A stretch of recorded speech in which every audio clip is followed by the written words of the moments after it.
YouTubers, and welcome to another beer review with me, Peter the Master Puppets, today joined by my friend... Peter? Yeah. I can't remember if you guys gave him a nickname yet, but one of my subscribers is so far in the lead with all the nicknames. He made up the nickname for both Lasse and... was it Sven or Mess? I don't remember. I think it was Sven. I can't remember your name, dude. I think it was Hop Haze or something, but I'm not entirely sure. But shout out to you anyways. Give this guy a name too. Or maybe we've forgotten his name, I don't know. But today we're going to be going to a concert with these guys, Mercenary. Check them out. One of my awesome favorite bands of all time, Melodeath from Aalborg, my city. They're freaking phenomenal. And this concert is with the new lineup, but they have a bonus special guest, their old lead singer from back in the day, which is going to be fucking crazy. But we're going to pregame a little with some good beers, do a couple of reviews, and then have a good time. So, the beer for today, guys, is a Nøgne Ø Christmas beer that I haven't had before. And I think it's like their sessionable Christmas beer. Gotta give a thanks to Tom for sending this one out to me. Thanks, dude. This is the Nøgne Ø Julesnadder. Julesnadder. I think that's how you say it in kind of a Norwegian accent. But it's a 4.5% Belgian ale. It says a dark ale made for the cold months. Drink it with rich winter foods or just in front of the fire while a winter storm rages outside. And in Norwegian it says something like it tastes like nuts and dates. And what is paiskos? No idea. No idea. I don't know. But 4.5%. So I think this might be a Christmas beer that they sell in the regular supermarkets, because I believe in Norway you can sell beer below around 4.5 in supermarkets, but to get higher ABV you need to go to Vinmonopolet, kind of like in Sweden, the Systembolag, the monopolies, government-owned stores. But let's get this one cracked. So we got the Nøgne Ø Julesnadder board, and this is the lightest of all the Christmas beers they do. As I said, I have actually all of their Christmas beers they do to review, two of which I haven't had since like 2011 or 10, like 4 years ago I reviewed them. And it's God Jul and Underlig Jul, and then also their special holiday ale. But this looks nice, quite dark. It looks like a Belgian kind of brown ale. Yeah, it's reddish to the color. Yeah, as well, like a reddish brown color. Mine is a little bit more muddy looking than yours, but I think I got the yeast. But huge, the head just kept foaming up.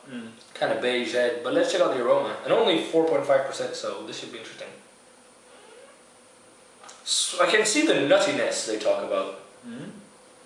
I think it smells more like a traditional brown ale than a... Well, there's some kind of spicy Belgian-y... I might get some orange too. Yeah, I'd say so. Oops. Also a little bit of dark fruits. It smells like very sessionable for a Christmas beer. Yeah. It's not like super big and sweet. No, easy to drink. Maybe a little bit of a brown sugar. No, I don't get that. I'm getting a little bit of a sweetness to it, like brown sugar. But it's a quite mild aroma. Yeah. I think it's like a fairly non-offensive Christmas beer. But let's give it a taste. Cheers, and thanks to Tom for the beer.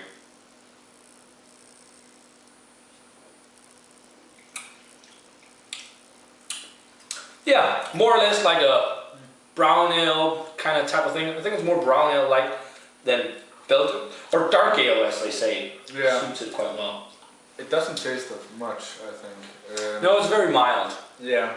So most sites online, that's why I said Belgian ale, Belgian brown ale, states it's a Belgian ale. They just went on to Nøgne Ø's website and they say they actually use an English ale strain, yeast strain. So that makes more sense to me because it does taste more like a brown ale. Like a very kind of traditional English brown ale, nutty notes, caramel toffee. You talked about a spice character? Yeah, Nellica.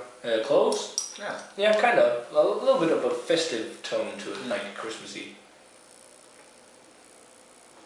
But apparently this was a beer that originally was higher in alcohol, but because of legislation laws it was changed, and now I believe it's one of the beers that's sold in the supermarket in Norway, with that whole government monopoly thing that we luckily don't have in Denmark.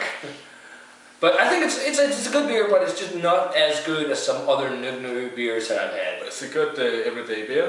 Yeah, and it's good for like the Christmas food table because it's not too big and sweet. And the bitterness from like the Columbus hops, they use Columbus, Cascade, among other hops in there, kind of cuts maybe some of the fatty flavors in there.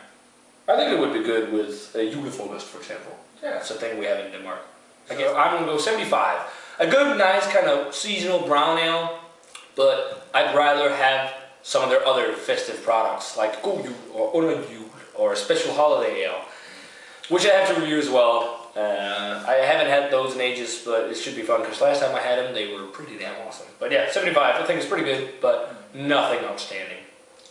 Yeah, I'll go 70. That's not enough flavor for me, personally. It's an everyday beer, yeah. I agree with that. But I'd much rather drink this than the Christmas beers they put out, the big companies, Carlsberg and stuff. Yeah. It's way better, but... Yeah. So guys, that does it for the beer review of Nøgne Ø Julesnadder. Thanks to Tom for the beer. Let us know what you think of the Nøgne Julesnadder if you've had it. As always guys, remember to comment, subscribe, check out the Facebook fan page and Twitter, and we're going to say cheers. And see you guys in another beer review.